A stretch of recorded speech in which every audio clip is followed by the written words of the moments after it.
So, Lewis, it's been 3 months since we sat down, which means it must be time for another BMI property update. What's been happening since over the last quarter? Strangely enough and boringly enough, not a lot, because we've had summer in between, obviously. I think the expectation when the announcement of the agreement came through in June was that things would dramatically change immediately and we would suddenly see a booming market come into play.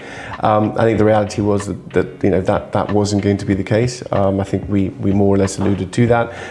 The news of an agreement was great news. It continues to be something which instills confidence in the market. But summer obviously tends to be, and historically tends to be, quite a slow period. We expected that to be the case. Rentals has continued to be very, very good. But insofar as the agreement coming into play and changing things overnight, no, that hasn't happened. I think now we are into September, coming into October. We are likely to see some of those green shoots, if you like, of recovery, if one wants to call it that, start to happen. And we've already seen that in the first few weeks of September, already the interest in purchasing properties that are available, people that can move into, not necessarily off plans, certainly from our perspective. There is, if you like, still a little bit of nervousness in the market, and I think it's more about waiting to see what the impact of the agreement, which I think we all agree is positive, will be, and over what period of time we will see that come into play. I think invariably these things, by the time you've realized that it's happened or it's happening, it happened a while ago, and therefore it's just checking out how we move forward. The agreement was announced just before the summer, and as you say, summer has been kind of quieter, there hasn't been much movement. Now we're back. Where do you think those the impact is going to be on the market of the agreement announcement? I think that there's a number of things. I think from a local perspective, not much has changed or will change, because the local market is driven by locals who are here, and invariably, as much as there may be changes, locals will be here long term, and therefore that market has continued to trigger along, certainly with the affordable housing schemes, with the lower end, etc. I think the change that one might expect, which we had already started to see, and we've seen historically over the past 25, 30 years, I mean, let's not forget that the finance centre, the economy, the e-gaming, etc., has brought in high-value clients coming in, seeking a good location like Gibraltar to work in, to invest in, etc. The biggest issue we had up until the 2016 Brexit referendum was always the element of the uncertainty. Brexit brought that even more into play, and therefore we, particularly over the last years, have suffered from that. With an agreement coming into play, I think what we're going to see is a lot of what we've seen before, but with a huge degree of stability, of certainty, of knowing where we are going to be in the longer term, and being able to say to a client, this is what you've got, this is what we can provide you. And I think that says a great deal. So if you look, if you like, a little bit about how we've progressed historically, and the factors that have allowed us to progress, I think what we've got now is that, but if you like, on steroids. So I think we're going to see the likelihood of a lot of high-value clients who are either already renting or looking to relocate from places, for example, like the UK, where, you know, with the Labour government, with the instability, insecurity that there is in the UK, taxation, etc., will be looking at jurisdictions like Gibraltar. With that certainty that we're now able to provide, I think we're going to see a bigger amount of people looking to Gibraltar and relocating to Gibraltar, and that will, I think, impact the middle to higher level property sector, if you like, and nothing new other than we've seen this before, but I think it's now very much firmly in play, and what we're likely to be seeing in developments like Raggedstaff, King's Wharf, Midtown, etc. And let's not forget that they will have their own criteria insofar as what they have to buy. This is no longer a situation where people can come in and rent out or buy a studio or a small one bedroom. In fact, already those things are changing from a financial services perspective, a financial centre perspective rather, where properties that may historically have been approved for high value Cat 2 HEPS clients are now actually being looked at on a case basis and may no longer be approved on the basis that that threshold will increase slightly because of the fact that we're seeing more people, or we're likely to see more people coming in, and there will be an expectation on them insofar as what they ought to buy and rent. There'll be many people watching this who are thinking, right, okay, the agreement's been announced. You mentioned that there might not be any very fast, sorry, I'm going to say that again. Obviously, since we last sat down, the agreement's been announced.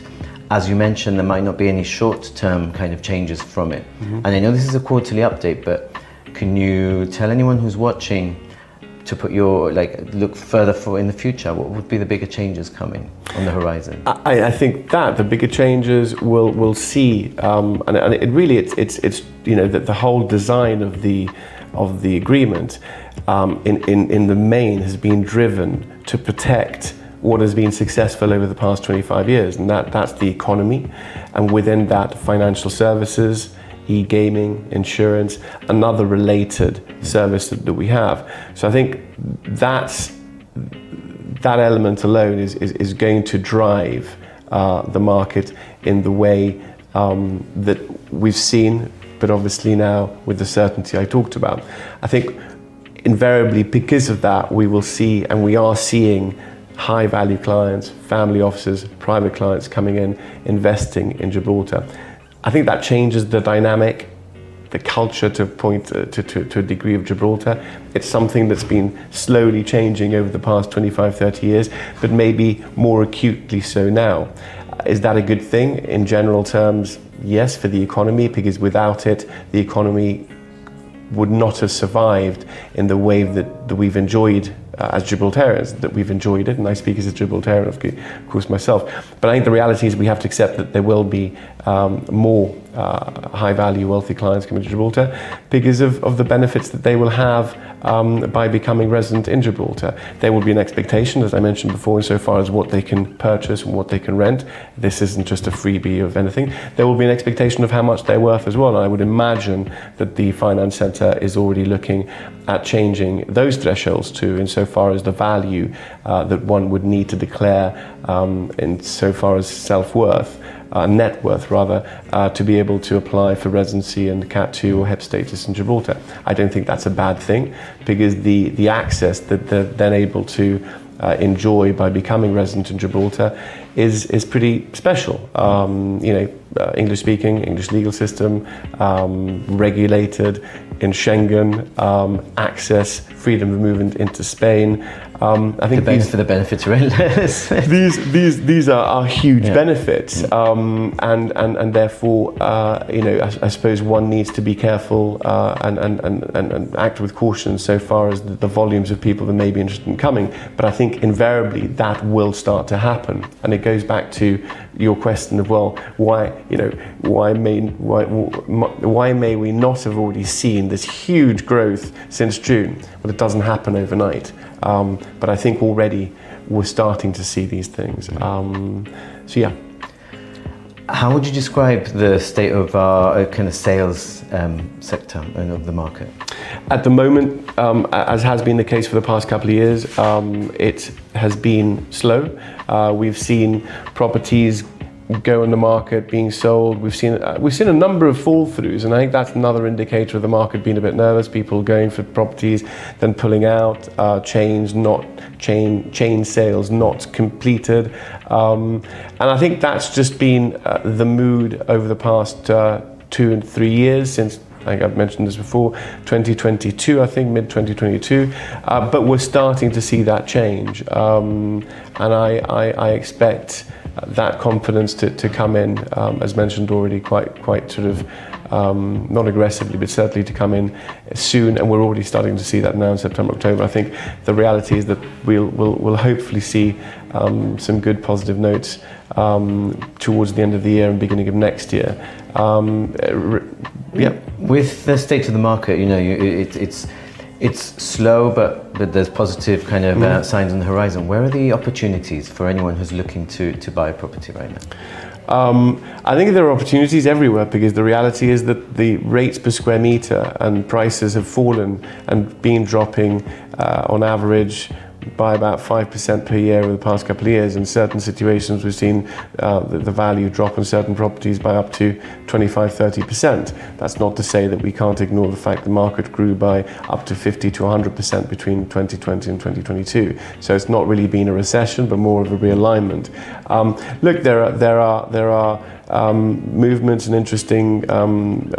We've had recently some people investing in actually high value developments where prices haven't dropped, but because they feel that these are the key areas that will continue to grow dramatically when we see that push. For example, like Key 31, Key 29, particularly Raggedstaff Wharf and Cormorant Wharf, which are the quayside marina developments. Now, is it a good deal to buy in developments where we've seen very little movement going downwards? In fact, it's maintained that high level rate per square meter of 10, 11,000.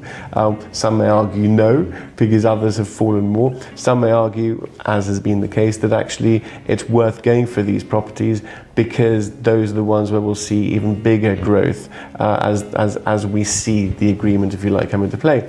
There are situations we've had where we've seen some properties come down by, as I said before, 15, 20% in developments that people consider good value, that has and that are enjoying, if you like, good returns from a buy-to-let perspective. Let's not forget that from a buy-to-let perspective, rental yields came down from 4.5%, 5% that we were seeing down to 3.7, 3.8, 4.1, 4.2%, because values have come down in different areas and rentals are actually doing okay. There are opportunities in some rental buy-to-let developments and investments which could be interesting. I think a word of caution, if you're going to go for that sort of product and you want to invest in that sort of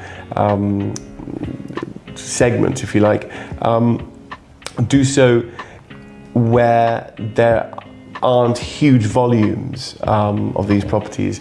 I've always expressed some caution with respect to studio markets and small units. I continue to do so. I'm not saying that there isn't a space and a market for them.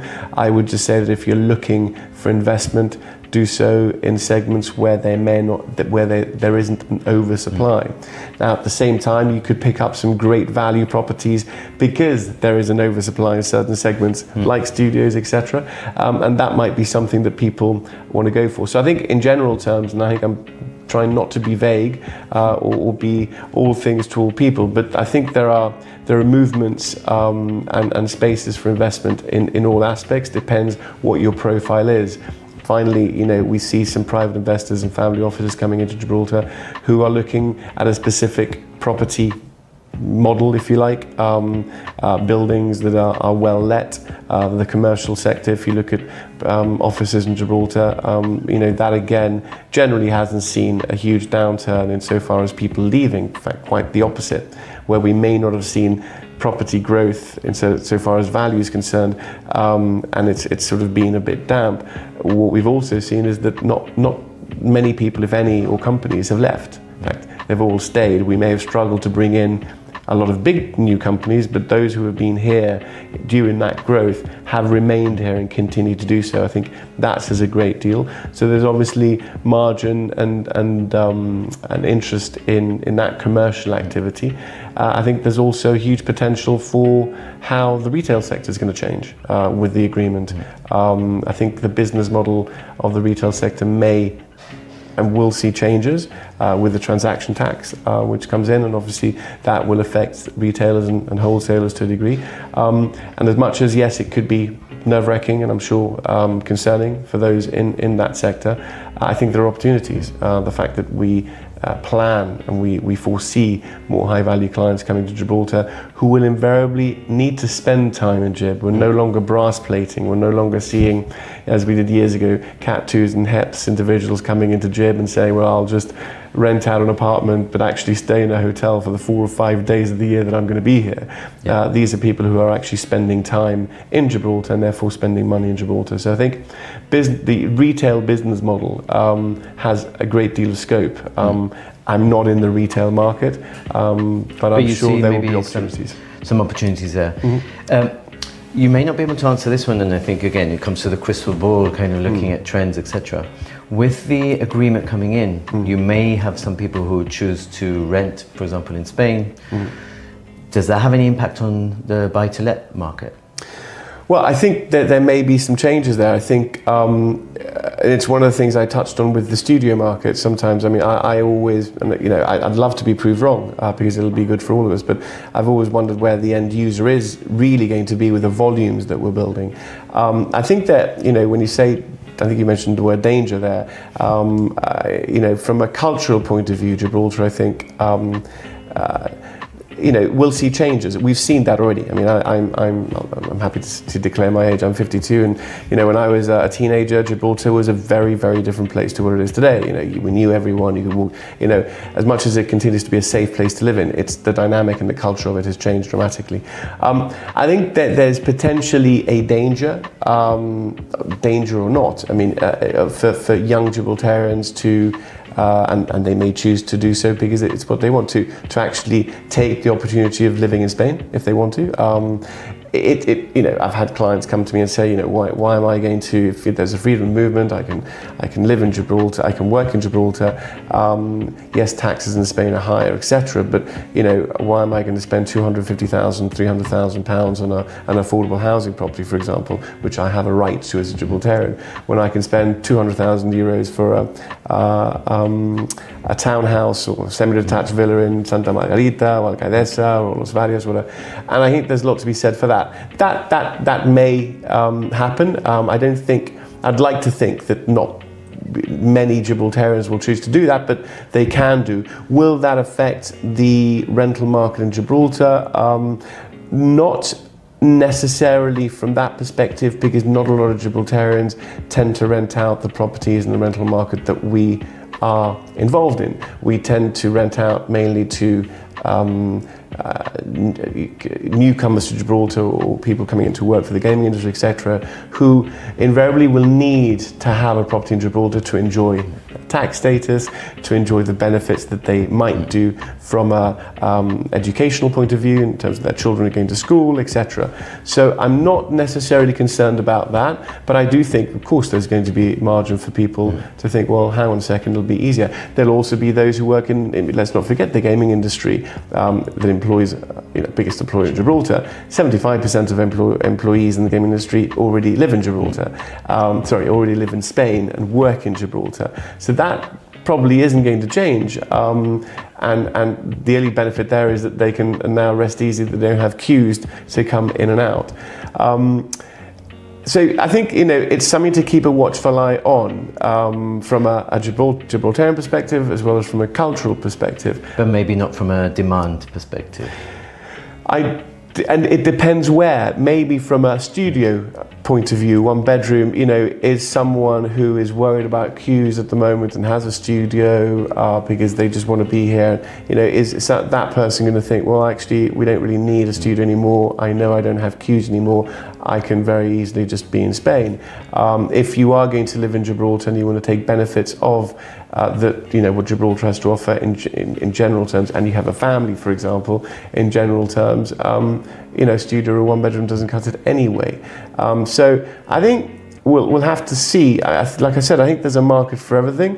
Where there's an oversupply for something, it concerns me a little bit. So I think we'll see those changes. But Spain obviously is going to play a part in how Gibraltar grows and how Gibraltar manages people who may work here, but people who live in Spain. I think, there's also an argument to consider and look at, which is a bit of a frightening statistic to a degree, which I've looked at, to look at other jurisdictions and how they grow. And I think it's important for all of us in every aspect to look at how other similar jurisdictions to Gibraltar function and have grown, whether it be Monaco, Singapore, Hong Kong, central London, and these, I say these places because they are high value, financial services generally driven jurisdictions, and they're small and therefore they need to grow in height, etc.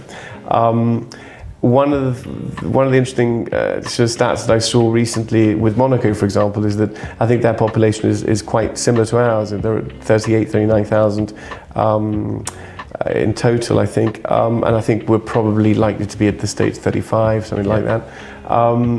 Well, interestingly enough, only 9,500 of the 38,000 are original Monegasques. Now, that's not to say that Gibraltar will end up in that situation, but I think it's something to highlight. I think it's something to look at. I think Gibraltar's had the huge benefit for many years, which most other jurisdictions don't have, in that we've looked after Gibraltarians, we've continued to produce affordable housing schemes, and I think that's massively important for the local market, and it's important equally for the local market to actually take that opportunity. So I think, you know, there are all these things to look out for, and certainly we're in a great position in that we are able to see how other jurisdictions have fared, how they've grown, and what we'd like to see for Gib in that regard. We are just about to start, or we've just started now, Q4, which is hugely important for businesses. Gibraltar seems to light up in this quarter. What can people expect from Gibraltar's property market in this final quarter? Much of the same for now. I'd love to be able to give everyone a big wow and that we're going to be sort of booming, and I think it's a process. It's a bit like, you know, I think we've got a number of new developments which are ready to go or about to go, or, you know, being talked about for a number of, and it's, you know, one of the key pieces of advice I sometimes give is let's not force the market. You know, I've always said let the market drive the market, and I think everyone really wants to see this sort of boom period again, and let's get things going, and I think these things just happen, and when they're happening, you suddenly find, we're in there. Is that going to happen over the next couple of months?